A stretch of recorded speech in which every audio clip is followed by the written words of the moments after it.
Welcome back. It's the Jeremy Mills Podcast.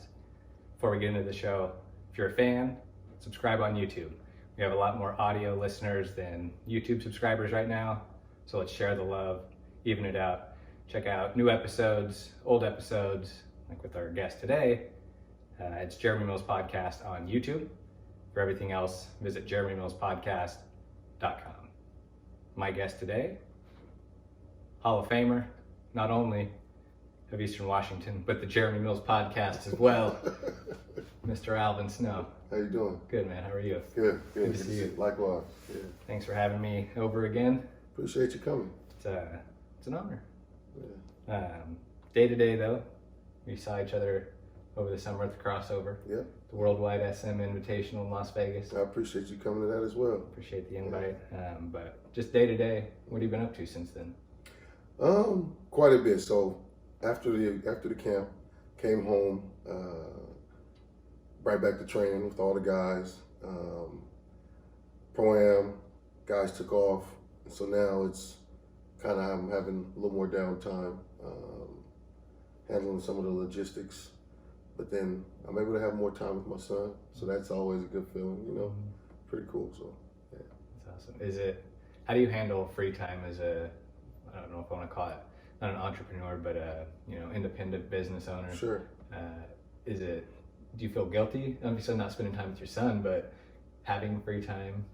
I know you're probably taking care of your business, but. Yeah, free time that's an interesting concept, right? Mm-hmm. People assume that the time is free. There's always something to do, and you're always feeling the need to get it done because it's your baby, right? And then there's obviously, like, literally my son, who actually is my baby, right?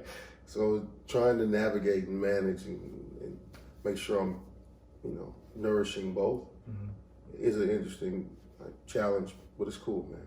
I enjoy it. So, how is coaching or being an agent different than being a father? Obviously, there's a huge difference there. Sure. There's some parallels probably in both, though. Ton of parallels. But what I would say is both require a really high degree of humility. Because I think in order to lead, you have to be, and I believe you need to be a humble servant in order to get the most out of the people that you're serving. And I do believe any leadership position is a position of service. But also I think that with your own son or daughter, for that matter, just your own child, I can't explain to you, like, there's so much more behind each and every little thing. Trying to dial back some of my professional mindset, right?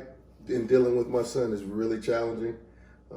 But I'm enjoying that even, because typically every day I'm spending with these guys, but I'm also spending days every day with my son now. So I'm trying to, like, turn that off, turn that on, then turn that off, and then turn that, so it's really, but it's teaching me a lot about myself. And it's teaching me a lot about a lot of the people that I care about as well. So I'm really enjoying being able to do both and navigate that whole thing. Mm-hmm. Yeah. And last time you talked about basketball kind of being your father. Sure. It was an amazing moment, I think, in the podcast history of you just being vulnerable and from that point forward kind of setting the tone. So you learned, values, I'm sure, from that. Mm-hmm. But growing up without a father, where do you get your parenting from? It could be from your mom, or it could be from basketball or whatever, but. Sure, I would have to say my mom. My mom, she's amazing, still to this day, but growing up, I can tell you my mom had always kept 2 or 3 jobs at a time while going back to school, and somehow seemed to never miss a game. So when you have that kind of example, I think that you don't have a choice but to step up and be better, be greater for your kid, Mm-hmm. And so that's kind of been something that's really pushed me and challenged me because I know the lengths she went to make sure I had an opportunity to be successful, right? So I'm trying to kind of live up to her standard in a way, you know, and then hopefully at some point take another step, you know, beyond. So that's take the baton forward a little bit. Yeah, that's the goal. Absolutely. Is there, outside of this serious parts about being a dad, is there just the most fun thing? Is there a thing that you enjoy the most about having a kid? There's a lot of things. One thing I really enjoy is sometimes my son just comes and says to me, like these little things that he's so proud of, and I'm just really, it gives me like the greatest, like most pure joy that he's excited, that he's enjoying things, that he's excited to share them with me. You know what I mean? It's that stuff that it's not some huge thing maybe, but to me I can't explain to you. Like it makes me feel like a kid again, like it's all giddy. It's really cool, man. That's awesome. Talking a little bit about basketball though, you have a lot of guys playing overseas right now, doing great things. It was hard to narrow down a little bit of list of who we should talk about, but guys that came off the top of the head, Jacob Wiley, guy that's just been really, really impressive. Yeah, he's off to a heck of a start. He's off to a heck of a start playing in Greece for Panathinaikos, and also they're competing in EuroLeague, which is the absolute top of Europe. Outside of the NBA, is the top league in the world. He's really off to a great start. And for him to see him doing as well as he's doing, it really feels good. Because, I mean, to be honest, you know, you just never know when a guy takes that next huge step in his career, what might happen or how things may play out. But he's really taking the bull by the horns, and he's off and running. So it feels really good. It makes sense that he's there too. When I put that episode out, people in Greece were like, all right, give me that. Let me watch it. Let me, let me listen. Let me do everything. Let me write articles, you know. It's a huge, they have a huge fan base. They're a huge historical club. They've won tons of championships. They basically win the championship in Greece every year, the domestic championship. But then also they compete for the EuroLeague championship pretty much every year as well. So they have tons of fans, and they're avid, crazy, fanatical. Not just, when we think of fans, we think of people, you know, two-hand clapping. You know, no, theirs crazy. Flares, you know, it's a whole different deal. So, yeah, I can imagine. One thing that's made me want to go overseas is talking to Jacob about that. Just like, oh my, I feel like that might be. And he's the perfect guy for it. His energy fuels those crazies. So it's cool. Yeah. He brings that energy. Brandon Brown. Yeah, he's off to a monster start as well. I'm really excited for him. He was so close to this thing being done. Really, he was, and he just wouldn't let it go. And now, last year he had a great year, won a championship, and now he's taking that. And like I said with Jake, he's taking a huge step forward at a much higher level, and he's having basically the same level of success at that higher level. So I'm really excited about what's ahead for him. I'm really excited about it because it feels a little different with him because he's been here since the beginning, and he believed in me and took some huge risks. He was in South America to start he actually started in Australia. He wasn't with me at the time. I was still playing myself. Then he went to South America and played in Brazil. Kind of worked his way up to Brazil, worked his way up through Brazil, and kind of got to that, like, kind of reached the glass ceiling in terms of his earning potential in that league, right? Or in South America in general. Because the ceiling is much lower in South America than it is in Europe. And so we had an idea. He believed in it. He took a huge risk, signed for much less money to go play in Europe, but in order to give himself a chance to get where he is now. And he actually navigated it, survived 2 back surgeries, and still got there. So for him, to see him do what he's doing, I can't explain. It's amazing, man. Really, it's amazing. Wow, it's quite the story. Abdul Gaddy. Yeah, down in OKC again. Yeah. So Abdul Gaddy signed what they call an Exhibit 10.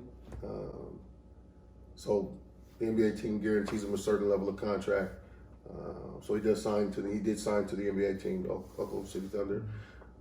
They just released him actually, so he'll be playing with the OKC Blue in the G League. We spent some time with last year. Yeah, he had a good season last year. Had a really good season.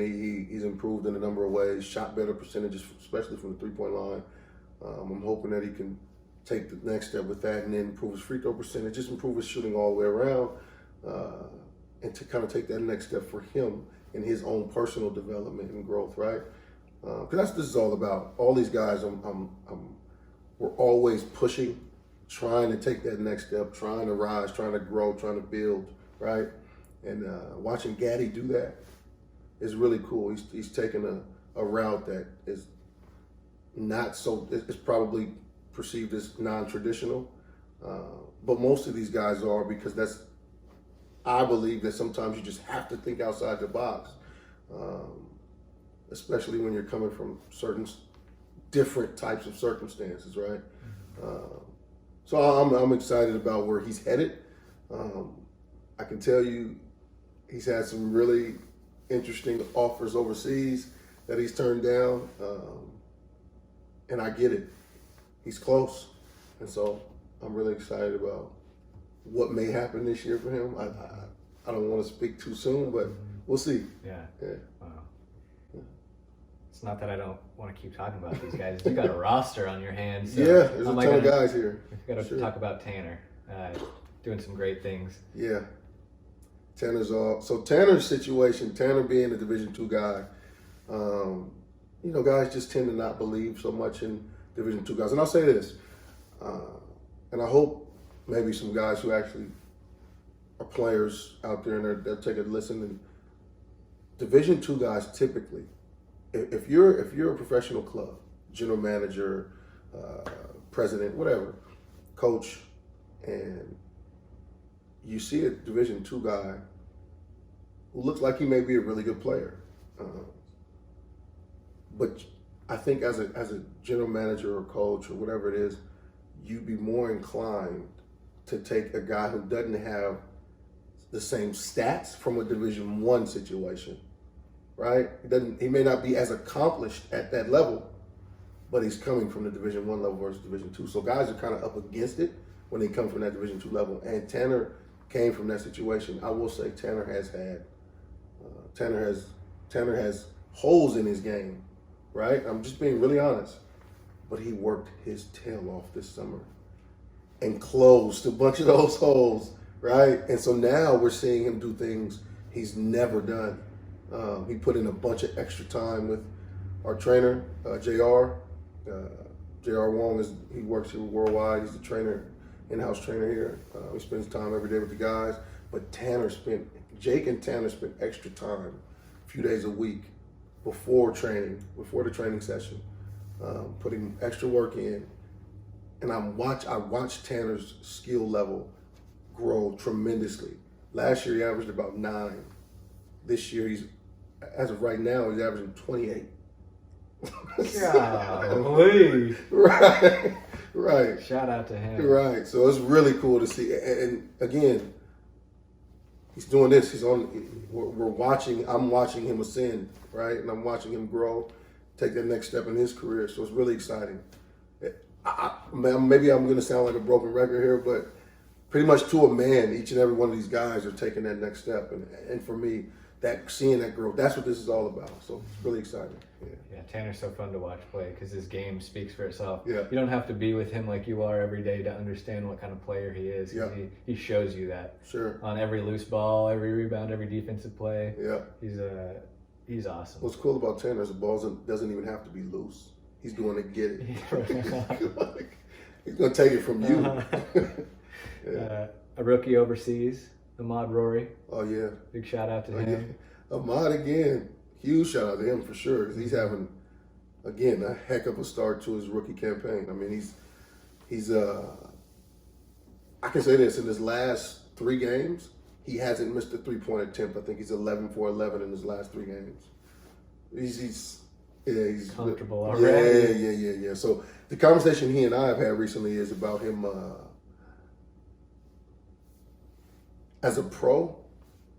You know, you come from college and you spend time, you practice, you got study table, you have all these things to do with your day, right? When you enter the professional realm, a lot of that stuff just goes away. And it's just you and basketball. You can become as great as you desire. It's up to you what time you put in, right? And Ahmad is taking full advantage of that, and we're seeing him reap the benefits of that, right? So it's really cool to see. I'm looking forward to him having an amazing career. Yeah. It's having free time is a responsibility. It is. Like we talked about earlier. It is. And you can do a lot with it, or you cannot do a lot with it. And a lot of guys just don't spend the time. Ahmad is a guy who lives in the gym. I've gotten nothing but rave reviews from his coach and the general manager there. They love him. They love his professional approach. One of the things they kept saying to me was they're just shocked at how mature he is for a rookie. You just don't get guys like that. And his winning spirit is what they talked about a lot as well. So some of these things are, most of these things are the things I look for when I'm recruiting a guy.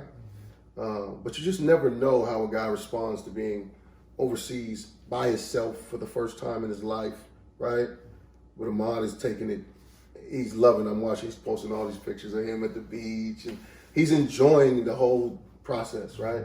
And that's a huge part of it too. So it's really cool to see. And again, he's on his way to doing really special things. So I'm excited about that. So what I understood about your event was the character you need to go play overseas. Yeah. That's what all those guys were talking about. All right, who's playing the right way, yeah, but who's looking you in the eye when they're talking, who's shaking your hand, Absolutely. who's taking the time, who's being a good person just in general, because it's going to test you. I've never been off this continent. You know, I've been to Canada, Sure. haven't even been to Mexico, so it's something I would be nervous, especially alone. Yeah. Completely out of your element. So one of the things I like to tell guys is I understand who you've been, right? But when you get to where you're going, take your headphones off, take your hoodie off, open up, be a person, right? Engage. Like, it's okay. It's okay. To be honest, those are some of the things that will help you much more than even you maybe scoring 15, 20 points.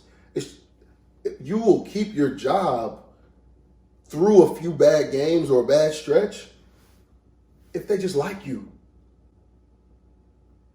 If they don't like you and then you have a few bad games, you're probably going to be here with us. Yeah, Right? yeah, right. That's true. Right? And it's funny how it's like that with every job. Yeah. Every single job, basketball, non-basketball. Yeah. The person you are is going to get you just as far, or you know, it's not going to replace your talent. No. I mean, you still got to have the talent to be there. Sure. But, we can't let the guys go without talking about Robert Upshaw, big man overseas, Right. doing his thing. Big Rob, that's actually before we started here, that's who called me. He's in Turkey now. He and Andrew's on the same team. Team's off to a rough start, but Rob's doing decent numbers. I'm really trying to push him to get everything out of his situation. I'm sure you heard me just a second ago, but I'm really trying to push him because he has an opportunity to do something special. He's in a really huge market, Turkey, which is considered one of the top 3 markets in all of Europe in terms of level. So anyone who plays there has an opportunity to rise really quickly, potentially EuroLeague or whatever the case may be. Even NBA comes calling guys who play in that league who do well. So I'm really hoping he takes advantage of that situation he's in. But Robert's a guy I think everyone knows. If you know Robert, you know his talent, you know his ability, you know there's not a level he can't play at. So it's just about him grabbing the bull by the horns, much like we talked about Ahmad doing, right? And taking full advantage of this opportunity. So I think he will. I think he's in the right headspace. I know his lady just got there, so that'll help for sure, right? It does. That'll settle some things. And Absolutely. So I'm excited about that, yeah. How much of a responsibility do you feel to be hard on these guys or push them when they need to be pushed or call them out when they need to be called out, whatever that, doesn't have to be one particular player, but just as a whole? That's an interesting question. So I think that a huge part of my job is I have to come to each person, not player, each person where they are, right? It's my job to recognize where they are and then meet them there and then try to pull them in the direction they need to get to where they want to go, right? Every guy's different. Every guy's in a different place. I like to say every guy's operating on a different frequency at the moment, right? And so we're trying to get them to kind of level off and all operate at on the same frequency. That way I know everybody's heading in the right direction, right? So I'm always trying to navigate that. I'm always trying to poke and prod. It's not necessarily about being hard. It's really more about helping them see what works and what doesn't, and then helping them see themselves what they're doing that actually does work and doesn't work with where they want to go, right? So that's the challenge. It's helping them see, right? It's great to have as an adult because you lose that sometimes. No question. Perspective. Mm-hmm. Yeah.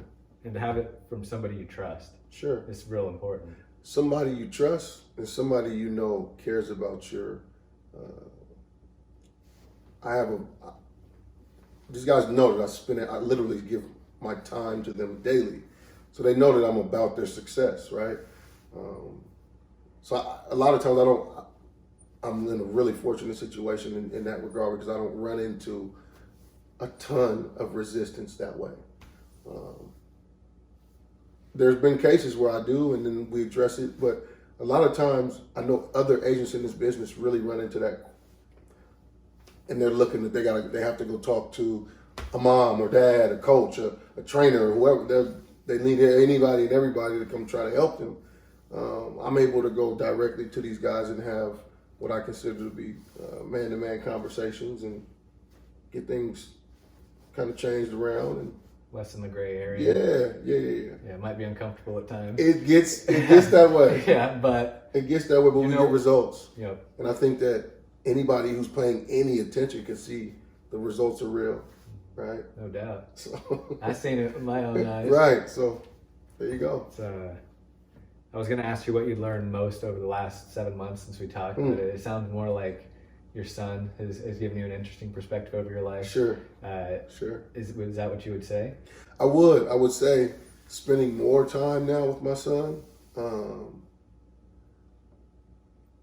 Before we used the word hard and soft.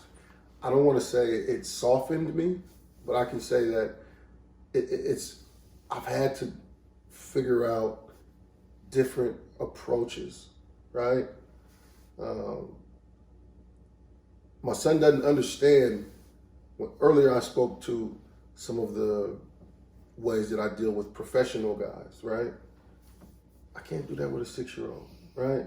Doesn't work, right? He doesn't understand.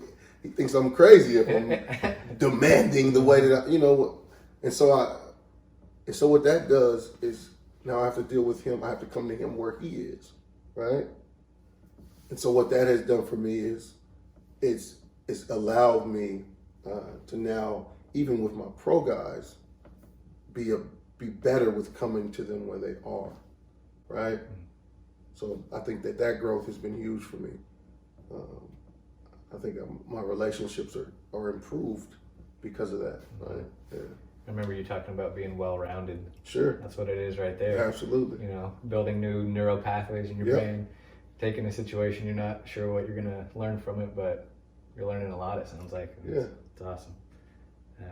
What did you learn about running the Worldwide SM Invitational this year? Mm-hmm. You were the head guy. Sure. Running things, making things happen down in Vegas. Sure. I learned that you never know what may go wrong. Right? That's what I learned. I can tell you this. We got there, and not a lot of people know this, but when we got there, all the guys were in the lobby, lined up, ready to get their uniforms on day one. And I opened the box, and there were no numbers on the jerseys. So now I'm running in either I'm going to run an event where no one who comes will know who's who. That can't happen. Oh. Right? That can't happen. God. Or I have my team call everyone in the area who can put numbers on jerseys and do it Now. to yesterday. Yeah. Right? And that's what we did. Luckily we found someone who was willing to stay up, a company who was willing to stay up all night. We didn't pick the jerseys up till after midnight. But luckily we got it done. And it cost me an arm and a leg. An arm and a leg. Yeah. Right? That's And this is an overtime. unforeseen cost, right? But this is business, right? This is casualties of business. So you deal with it and you keep it moving. And we ended up having a great event, and it was successful, and guys are already looking forward to next year. So, but that's what I learned, is you just expect the unexpected, I guess. Right. Yeah. It's really fun to be seen as the one running it, but there's all that stuff behind it. Yeah, guys don't know how much sweat really goes into it, And to be honest, I didn't know. My former partner was running it for so long that I didn't know everything that went into it. So it was a great experience for me to get that opportunity to see, like, oh wow, this is actually a lot. But at the end of the day, we came out the other side and ran beautifully, and guys got jobs, and guys made contacts, and it was a good event. So, They say made contacts. It was for everybody, players, Right. coaches, scouts, media. Right. It was one of the most interesting places I've been, there's people from everywhere, Sure. from every part of basketball, Right. with every angle. I spent one day talking to a guy, no doubt, for an hour, just deadlocked conversation. And where else am I going to get that? Yeah. And so that's what I liked about it the most, was just, for me, doing my neural pathway thing, opening up different parts of my brain and learning from those experiences. So, what was the biggest success? You talked about the challenges, but was it guys came out with jobs, that people have a respect for this event? That's a lot of what I heard too, is this is the best. Sure. This is the best. This is why we're here. So for me, going in, being that it was my first year running it, what I didn't want to do was make a bunch of changes and have people judging the new leader of the event, or whatever you want to call it, right? So I just tried to keep as much the same as possible. But I think because we did that, guys left feeling like it was the same event and it was successful. And to me, that was a huge win. Just having guys respect it the same, view it the same, and then having it run and be successful the same, right? The same. Let's just keep it where it is. Now that we've done that, we can kind of tweak and fine tune going forward, because there are some areas I think we need to clean up for sure. And not just me, well, I have a great group of folks around me who support me and help me put the event on, and they have some great ideas. And Yeah, they were great. Great to interact with. yeah, so I'm looking forward to them kind of jumping out there and taking some responsibility with this thing and really making this thing what we envision it to, So one thing I will say, one thing I do want to point out that's important to me, I'm the oversharer, I guess, but Ahmad Rorie can tell you this story. After the camp was over, like right after it finished, I dropped my team off at the house, and then I went to pick him up because he wanted to go watch Abdul Gaddy's summer league game. So I went to his hotel, picked him up. We grabbed something to eat, and then we were on our way to the gym, to UNLV. On our way to UNLV, I'm just blasting music, and I'm someone who rides in silence typically. But I'm blasting the music because I'm in this, like, it's like bliss. I'm in it. You feel like I felt so accomplished. I felt like, okay, I did it. It just felt great in that moment. So I'm just blasting music, trying to get lost in it. and trying to suppress the emotions that are trying to overtake me, right? I got my glasses on, so Ma can't quite see me. He's sitting next to me in the passenger seat. I'm driving, and tears just start running down my face. And Ahmad's like, "You good?" I'm like, "Yeah, man, you guys just don't." And this was my response to him. I'm like, "Yeah, man, you guys just don't understand how I fight for you." He's like, "What you mean?" I said, and this when you ask me some of the greatest successes that came from it, this is why I was tearing up. Not because my ego was served and we did it or I did it, or no. What hit me in that moment was Sam Dowd was not supposed to be there. Nobody wanted him. I made sure he got in. And that's not what did it. His energy won his team the championship. So that, to me, was the greatest success. Seeing him get an opportunity and take full advantage of it. He led his team to that championship. It was unbelievable to see.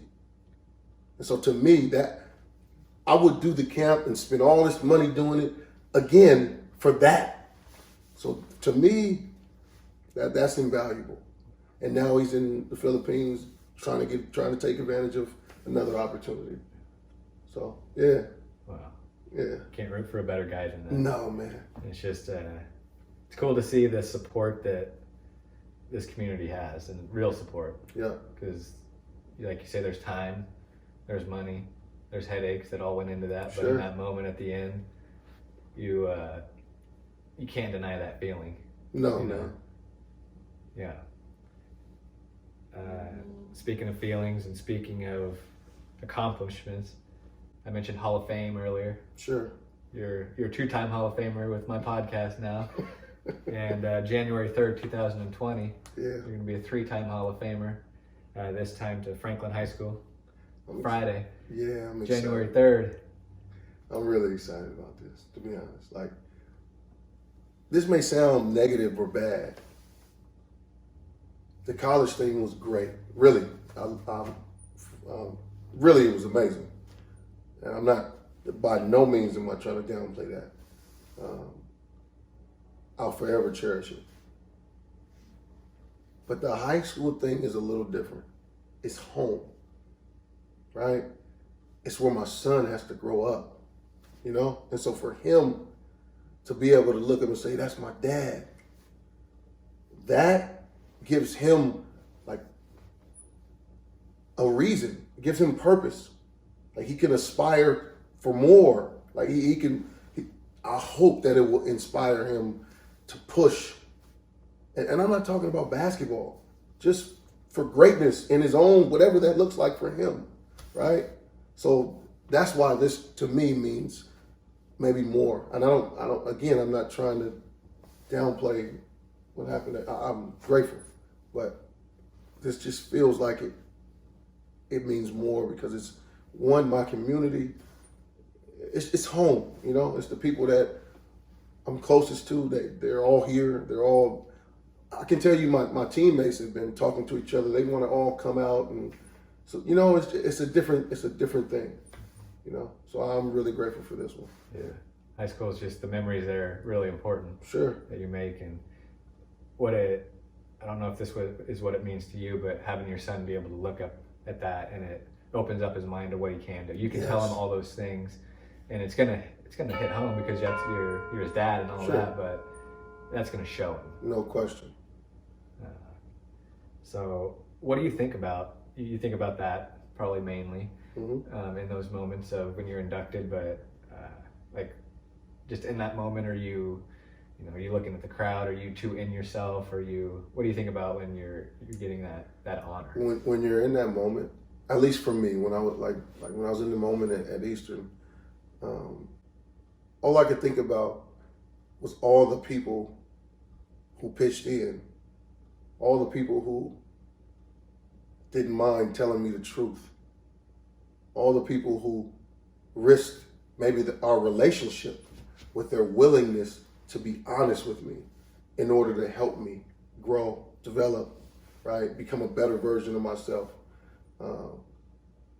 And I took the time to thank all those people because none of it would have been possible without them. I know that. I know it's not because I'm so great, right? I came from somewhere. So many people poured into me. And that's all that keeps running through my mind it's like I remember these moments of maybe transition or I think that's a good way to describe it. So many moments of transition where things could go either way, and I have all these people in my life who have kind of, nope, you're going to go that way, and I'm grateful for all of them because none of this, again, I wouldn't be sitting where I'm sitting now. You wouldn't be here talking to me because I wouldn't have a story that makes sense had I not had those folks in my life. Yeah. It means a lot to me to be able to share that and show how the community's built. You hear about the Seattle basketball community. Oh, it's great. They produce all these NBA players. Awesome, cool. People from all over the United States know that. But for me, who comes from a small town, the middle of nowhere, Kansas. Sure. Hopefully they get to listen to this and see how the butter's made or whatever that saying is, Yeah. And see just the caring that has to go into it and the real work and, talking about pouring yourself into somebody. Sure. You got to have some love to do that. No question. That's, you have a great way of answering the next question I'm about to ask. Because I was going to ask how you ended up here, but that's exactly how you did. Yeah. You had people pour into you. Yeah, so many people. I in my speech at Eastern, I kind of named them all, or as many of them as I could remember. Obviously, my mom, my grandfather, and Chad Smith. There's a guy, Chad Smith, who ran CAY. I'm not sure if you're familiar with CAY. So now in Seattle, the premier AAU program is Rotary, right? But when I was growing up, it was CAY, Central Area Youth Association. And the guy who ran it at the time was Chad, and he took a special interest in me.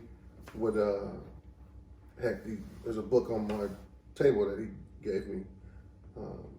He's still pouring into me, right? Brent Mayer, who's the coach at Eastside Catholic, Jan Wooten, Jamal, Doug Christie, so many people. I could name, there's so many people who just wouldn't let me fail, and so I'm just grateful. I'm humbled by all of it, and I'm grateful to them for their willingness to take the time. Yeah. What's next for Alvin Snow?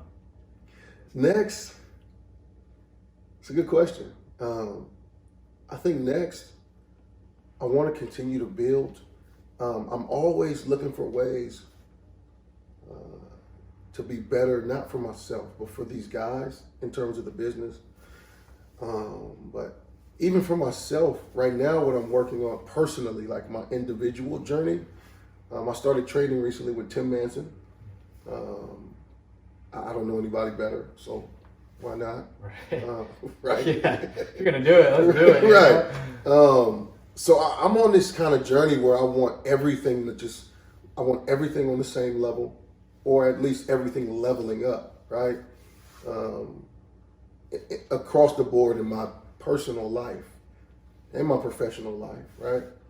So that's me personally. But then professionally, I want to do more for these guys. Every year I'm trying to add little things that allow me to do more for these guys, that help the business grow, not in terms of me making necessarily more money, but maybe I'm investing more in outside, maybe I'm outsourcing things and investing in things that will help these guys, maybe promote these guys. I don't know if you saw recently, I've been doing these, I started doing these videos for these guys. I'm not doing them. I'm paying this company to do them, but I really like them. I think that it does a great job of marketing these guys. So that little things like that, I'm always trying to add. I'm always trying to grow. I'm always trying to look for the next thing that could help this thing be better. Right. So yeah. As an independent contractor, the word I was looking for way long ago. Right. That's like you say, you have to do everything. Marketing. Sure. You know, you have to do everything. Everything. Even not related to basketball. You have to do all that really well. You know, we're talking about I having have to be a talent psychologist. I have to be. Yeah. It's all of it. Yeah. Just like you, when you came in here, I thought it was really cool to watch you not just sit here and do this interview, but I watched you handle every single chord. I watched you set up all of this. To me, I don't know podcasts and all these chords and plugs. I don't know all the plugins. I don't know any of that stuff, right? But I know that any entrepreneur has to be able to do it all, right? And so I respect that you came in here and set up. I respect every ounce of energy it takes to do it because I have to do it myself, right? No question. Yeah. No question. Wow. Yeah. Very cool. That was very cool to hear. But other than what you've just laid down and what you laid down on the last podcast, if you had to, talk to the basketball community out there, sure. Seattle basketball community, Jerry Mills podcast community, whatever you want to call it, what would you tell them? I would say, humble yourself enough to listen to the people who care and who know, right?